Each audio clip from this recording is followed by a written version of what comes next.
les Chroniques du Sud en mode découverte partent pour un pèlerinage dans le massif de la Sainte-Baume sur les traces de Marie Magdala. Marie Magdala, la pécheresse, la sainte, celle dont la tradition raconte qu'elle traversa la Méditerranée pour porter la parole de Jésus en Provence. Marie-Madeleine, la première femme moderne. Pour en parler, Christian Vaquier, ce conteur nous révèle les mystères de la forêt de la Sainte-Baume, ce bois sacré, véritable source d'énergie. Jérémy Debaille et Almaz Vaglio nous convient à partager une expérience originale au cœur du massif. Les frères dominicains, gardiens séculaires de la grotte, nous parlent de l'itinéraire spirituel de Marie de Magdala, celle qu'ils surnomment Mado, femme libre et libérée.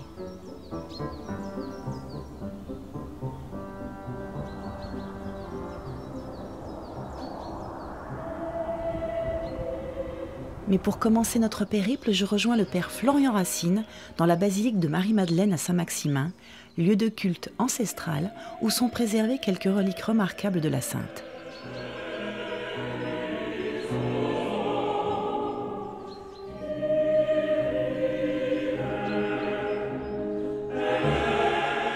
Alors là, on y est proche d'elle, hein. Elle est juste là, en tout cas son crâne.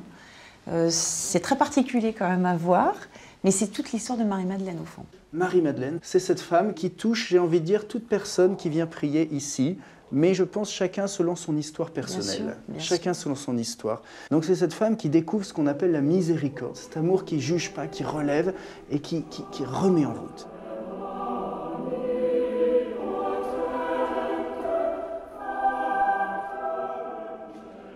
Qu'est-ce que vous pouvez me raconter comme histoire autour de cette basilique qui est assez incroyable? Il faut revenir au XIIIe siècle déjà pour poser le décor. Voilà, il faut revenir à 1279, où Charles II d'Anjou, c'est le petit-neveu de Saint-Louis, roi de France, va faire des recherches pour redécouvrir les restes, les reliques de Marie-Madeleine. Il y avait cette tradition qui disait qu'elle avait été enterrée dans ce coin-là, mais on avait perdu les traces de Marie-Madeleine.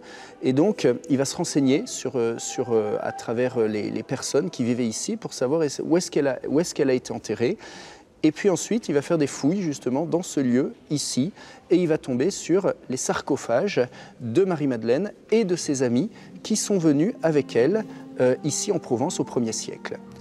Alors, j'ai envie de dire, il y a deux histoires pour moi. Il y a l'histoire de l'Évangile, qu'on a dans les Évangiles, et puis ensuite, il y a l'histoire après l'Évangile, ce qu'on appelle la tradition, et en particulier, je vais vous parler de la tradition provençale, hein, qui nous dit que Marie-Madeleine, avec sa famille, quelques années après la résurrection du Christ, a dû fuir Jérusalem à cause des persécutions, et elle est arrivée en bateau au Sainte-Marie de la Mer, et elle va commencer à annoncer la foi chrétienne, tout simplement aux Marseillais.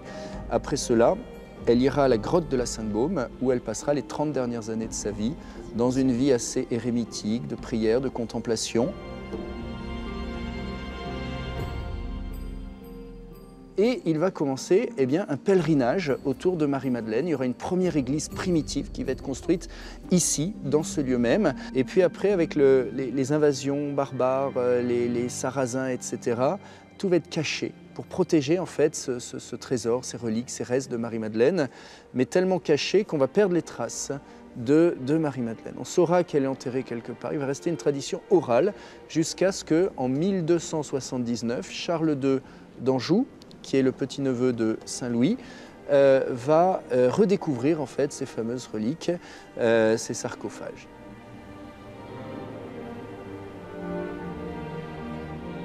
Et alors cette basilique va être construite par Charles II d'Anjou. 1295. 1295, ouais. Première pierre, et 3 siècles plus tard, on a cet édifice. Et ça sera les dominicains qui seront les gardiens, on va dire, spirituels de la grotte de la Sainte-Baume et de cette basilique de Saint-Maximin.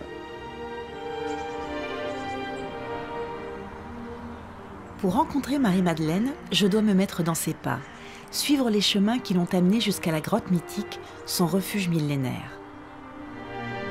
Le site de la Sainte-Baume déroule son imposante barre rocheuse sur plus de 12 km. À ses pieds, une forêt relique, protégée par l'Office national des forêts depuis plus de 50 ans. Un lieu en passe de devenir une forêt d'exception grâce à un label qui permettra de mieux la protéger. Christian Vaquier a passé une grande partie de sa vie à prendre soin de ces sous-bois. L'ancien gardien de la grotte, le frère Philippe de Voucou, l'avait même surnommé le jardinier de Marie-Madeleine. Là, Christian, qu'est-ce qu'on entend? Mais là, la citelle torche-peau, là. C'est une forêt que tu connais bien, la forêt de la Sainte-Baume. Oui. Tu y as travaillé pendant 25 ans Oui. en tant que garde forestier. C'est une forêt d'exception. Oui, et en même temps, c'est une réserve biologique. Ici, notamment, sur une grande partie. Et c'est vrai que, tu vois, les gens ont l'habitude de voir des arbres alignés. Et souvent, quand ils viennent à la Sainte-Baume, ils me posaient souvent la question pourquoi vous la nettoyez pas? Mais en fait, c'est ça la nature. C'est cette espèce de désordre. C'est un désordre naturel. Désordre organisé par la nature. L'homme a toujours besoin de revenir à la nature. Tout à fait. Je pense que plus on la connaît, la nature, et plus il faudrait l'aborder peut-être d'une autre manière maintenant. Et justement, tu vas me montrer comment on l'aborde différemment, parce que tout ça finalement n'est qu'énergie, c'est du vivant. Et c'est pour ça que tu m'emmènes et je vais t'amener justement dans un arbre exceptionnel. Très particulier. Très particulier. Ah, il est beau. Hein. Voilà, c'est un tilleul. Ouais. Et c'était sûrement un très gros tilleul qui a été un jour abattu et qui a repoussé en 8 brins. Donc il a rejeté de souches. Et à l'intérieur, le creux, le tronc s'est un peu délité, il s'est décomposé. Si bien que maintenant, il y a une porte et on peut rentrer au cœur de l'arbre. Alors pour rencontrer un arbre, on ne peut pas y aller directement, c'est un peu comme pour rencontrer les gens. Voilà, moi j'ai toujours pensé ça. Ça permet de s'enraciner complètement. Voilà, puis de le retrouver de temps en temps, un ami.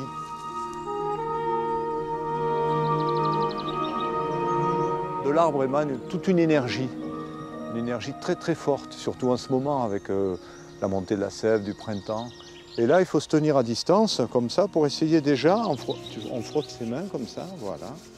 Et on essaie petit à petit, en ouvrant les bras, de ressentir déjà. Parce que l'arbre communique il n'a pas la parole comme nous, mais il communique par l'énergie. Et c'est plus difficile, bien sûr. C'est une autre façon de voir les choses. C'est ça, cette forêt. Hein.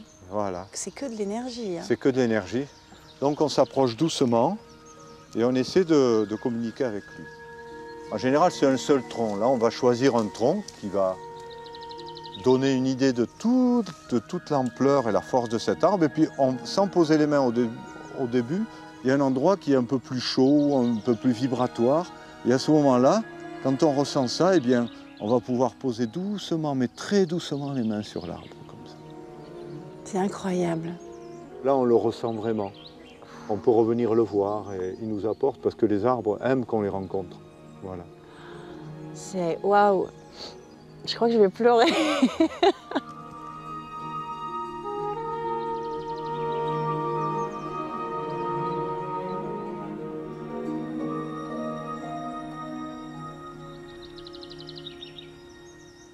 Christian, cette forêt, elle est également propice aux contes et aux légendes. D'ailleurs, toi, tu es conteur.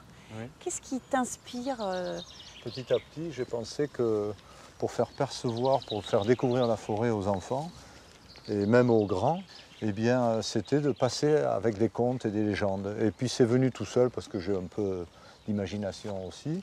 Tu veux dire que peut-être, si on est attentif, on peut trouver des elfes quand on y croit? Il y a une histoire qui raconte qu'ils existaient avant et et que c'est le temps des guerres et tout qui les a fait disparaître. Ils sont dans chaque arbre creux de cette forêt. Et comme cette forêt est remplie d'arbres creux, donc effectivement, ils sont là quelque part.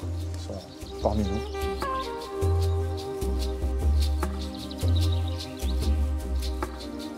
Alors là, on est sur le chemin qui monte à la grotte de Marie-Madeleine. Oui, ce chemin, c'est la marche des pèlerins depuis la nuit des temps, une démarche intérieure en même temps, et puis Marie-Madeleine, et puis tout ce qu'elle peut représenter pour l'histoire, et même surtout la spiritualité. C'est un lien, tout est lié. Tout est lié là-dessus, c'est vrai. On peut dire que la grotte, la forêt, la spiritualité, c'est vraiment... tous ces termes-là sont liés, toute cette force-là est liée sur le lieu. plus important ici, c'est ressentir.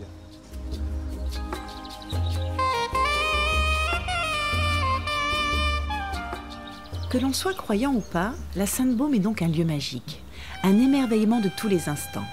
Dans mon cheminement, je rejoins Jérémy et Almaz en route vers le Saint-Pilon, le sommet du massif. C'est assez impressionnant la vue qu'on a là-haut, mais on n'y va pas pour la vue en fait, même si la vue est formidable. Oui, parce que en fait, on va là-haut parce qu'on va poser tout ce matériel. dispositif. Tu veux dire qu'on ne porte pas juste pour le plaisir de porter. Non. Exactement. On va vraiment pour faire quelque chose. Pas à ce point-là. Et juste pour savoir, il faut combien de temps pour monter? À peu près une trentaine de minutes. En partant de D'accord. tout en bas. Là, on n'est plus qu'à un petit quart d'heure, Ah quoi. bah écoute, ça va alors. Donc on T'as peut eu peur, hein. continuer. On peut continuer.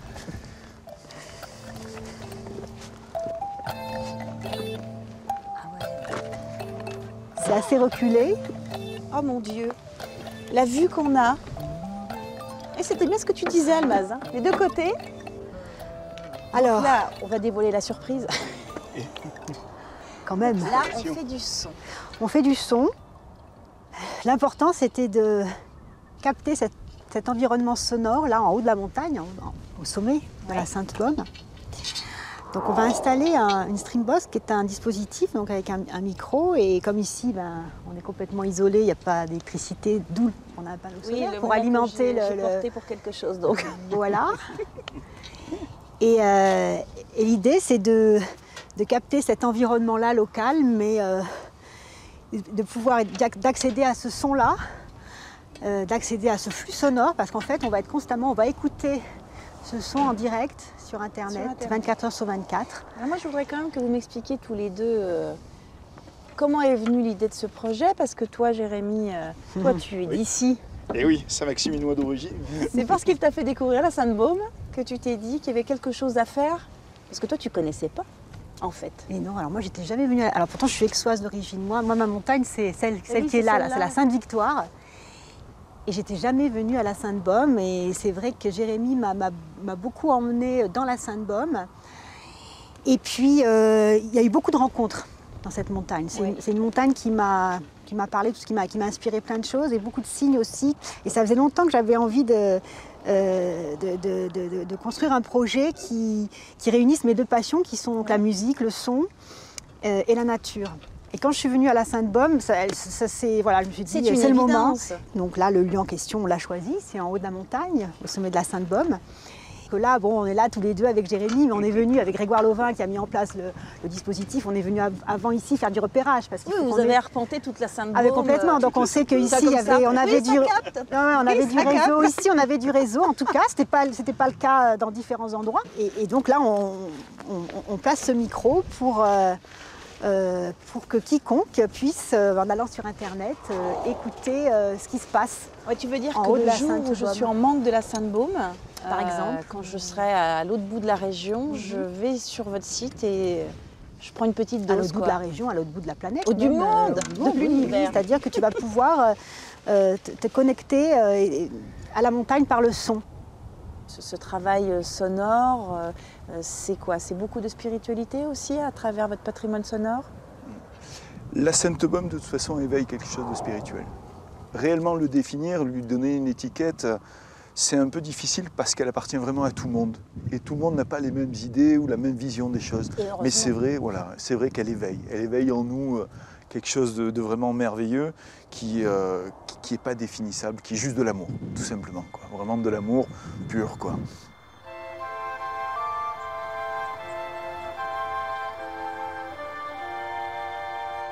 La Sainte-Baume est un territoire d'exception. Alors quoi de plus normal que de vouloir préserver ce lieu? Qu'il soit naturel, humain ou culturel, le rôle du futur parc naturel régional de la Sainte-Baume sera de protéger et de valoriser ce patrimoine.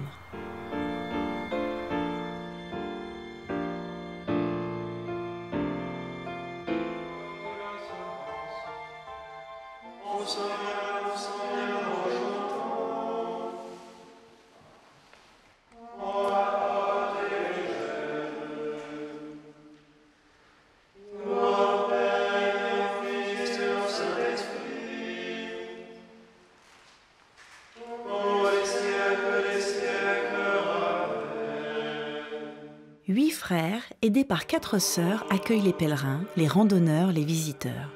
Depuis 8 siècles, les dominicains gèrent le sanctuaire. Et c'est en compagnie du frère François-Régis que je gravis les marches qui mènent à la grotte.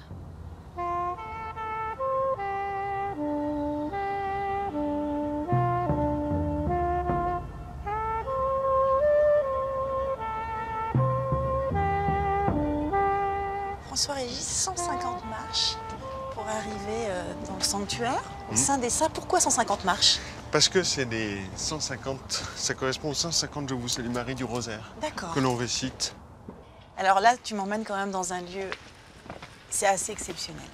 Il y a cette grotte et c'est là le lieu de pèlerinage pour se rapprocher au plus près de Marie-Madeleine. C'est un petit peu ça. Et de Dieu aussi quand même de un Dieu, peu. oui, de Dieu. Mais c'est vrai que c'est le cœur du sanctuaire. Donc là, on a la grotte et le couvent des frères. Alors on est là depuis 295. On est très vieux, nous. Oui, pas toi. 1295, mais en fait, quand on connaît un petit peu votre ordre, vous n'auriez jamais dû être là, quelque part. Jamais. Les dominicains ont été installés. Et je dis bien ont été installés. Oui, parce qu'au départ, ça n'aurait jamais dû être vous, finalement. Non, par parce rapport à ce que à notre charisme, oui, à notre charisme. mission, Oui. à ce que l'on est. Parce que c'est Charles II, le comte de Provence, qui nous a installés là. D'accord. Parce que Marie-Madeleine, au fond, lui aurait demandé. Je mets aurait, parce que bon, oui, on n'en est pas sûr. la légende, ça. Voilà. Ou en tout cas, mais c'est la tradition. C'est la tradition provençale. Mais pourquoi c'est vrai les dominicains? Parce que Marie-Madeleine, elle prêche. Elle prêche. Comme vous. C'est l'apôtre des apôtres. Oui. Et elle a voulu que ce soit nous qui sommes les gardiens du lieu dans lequel elle a vécu. Et le rapport que vous avez avec les pèlerins, alors qu'ils soient catholiques, chrétiens ou pas du tout, ou juste laïcs, c'est quoi ce rapport? Parce que ça doit être très intéressant pour vous. Bah, on accueille chacun tel qu'il est. Mais de toute façon, ici, même si on ne croit à rien, on est quand même saisi par quelque chose. Ne serait-ce que par la beauté du lieu. Oui. Oui. Mais aussi dans la grotte, c'est pas une grotte quand même lambda. Oui. Mais ça, je suis. Il y a quand même quelque chose qui se dégage. Et je crois que c'est quand même la présence du Seigneur, c'est la présence de Marie-Madeleine. Et puis aussi, ce qui fait aussi la force de ce lieu de pèlerinage, c'est que on en sait quelque chose. Pour venir ici, il faut quand même avoir marché 1,5 km avec 300 mètres de dénivelé. Donc ça creuse un peu le désir, ça épure un peu déjà le physique. Oui, tu arrives un peu et on est un peu délesté. Libéré des tensions. Voilà. C'est un petit peu ça l'idée. Ouais. Alors, lieu de partage, et j'ai la grande chance de pouvoir déjeuner avec vous ce midi. C'est un privilège. Ah oui, ça je sais. Il ne faudrait pas croire que tout le monde est invité tous les jours. Oui, ça j'ai bien compris. Il faut bien qu'on ait quelques privilèges. On rejoint les frères? Allez, on rejoint les frères. Parce que du coup, moi j'ai un petit creux quand même. Ah bah, le dénivelé, je veux bien que je sois délestée, mais du coup j'ai faim. Le monastère qui garde l'entrée de la grotte est un point de passage incontournable dans le Tour de France des compagnons. Marie-Madeleine est leur sainte patronne. Elle est sur le chemin initiatique qui les mène à la maîtrise de leur métier. Les frères dominicains leur ont consacré une pièce pour y déposer leurs couleurs juste à côté de la bibliothèque. Et voilà la bibliothèque. Je vous en prie. Ah, merci. Ah oui. Voilà. Ah oui, il faut travailler un petit peu. Ben, on est des prêcheurs, donc pour prêcher, il faut étudier, et pour étudier, il faut des livres de toutes sortes. Sur Mado, bien sûr, sur la littérature, sur l'histoire, sur la philosophie, sur la Bible, en théologie. Et c'est ça qui est important. Mon œil est attiré par le Da Vinci Code. Ben oui, parce qu'il faut toujours avoir le pour et le contre pour se faire une bonne idée. Et il faut toujours avoir les idées de ceux qui disent du mal. D'accord, oui. Et est-ce que tu as passé quand même un bon moment en lisant? Un bon moment, on va dire que oui quand même, mais avec beaucoup d'énervement. Je vois. On va aller manger, tout ça, ça va aller mieux. Ça va être plus sympa. Alors mes frères, maintenant qu'on est tous ensemble, merci déjà pour le repas. J'aimerais bien que vous me parliez un petit peu de la vie en communauté, là, au XXIe siècle. Qu'est-ce qui a changé chez les frères dominicains? Rien n'a changé. À savoir qu'on a toujours le même principe de vie. Je crois qu'il y en a un principe qui dirige un peu notre vie, qui est celui-ci: ce qui est vécu par tous est décidé par tous. La manière de prier, la manière de prêcher, la manière de vivre les exigences de la vie communautaire, si vous voulez. Donc avec des repas ensemble, des chapitres où on se réunit pour prendre les décisions de la vie quotidienne et communautaire. Ensuite, il y a la vie de prière, qui est un peu l'apogée de notre vie commune, finalement. Et après, il y a la vie d'études, où là, c'est communautaire, mais quand même plus individuel, pour préparer nos prédications, nos conférences. Et ça, c'est immuable. Et après, nous allons prêcher, à droite, à gauche. Très bien. On va peut-être quand même parler de l'hôtellerie. Comment vous organisez? Vous recevez les pèlerins, vous les accompagnez? Moi, je crois que l'hôtellerie est vraiment l'instrument d'accueil des pèlerins et des hôtes, qui les dispose, par notre accueil, qui les dispose à rencontrer autre chose, et notamment le Seigneur, via Marie-Madeleine, et nous, les frères et sœurs qui sont au service de ce sanctuaire. Et ça, je crois que c'est très très important. Par notre accueil, disposer les cœurs à voilà, déposer un peu leur bagage, à les accueillir tels qu'ils sont, et vraiment faire en sorte qu'ils puissent vraiment rencontrer le Seigneur. Alors vous allez me dire, j'enfonce des portes ouvertes, mais extérieurement, je vous sens très heureux. Frère Louis, par exemple, Marie-Madeleine, qu'est-ce qu'elle évoque pour vous? Ici, j'ai l'occasion de garder souvent la grotte et je rencontre beaucoup de pèlerins qui viennent ici un peu par hasard ou pour visiter, pour voir, pour découvrir. Et je suis très impressionné de les voir repartir changés, mais un peu comme vous.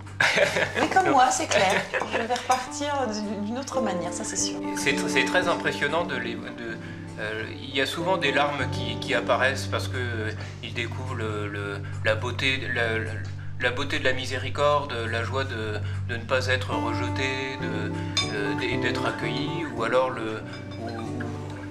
il y a une véritable conversion qui s'opère pour beaucoup d'entre eux. Et on a la grâce, nous les frères, de pouvoir les accueillir, de pouvoir les recevoir comme cela et de voir l'œuvre de Sainte Marie-Madeleine sur ces personnes.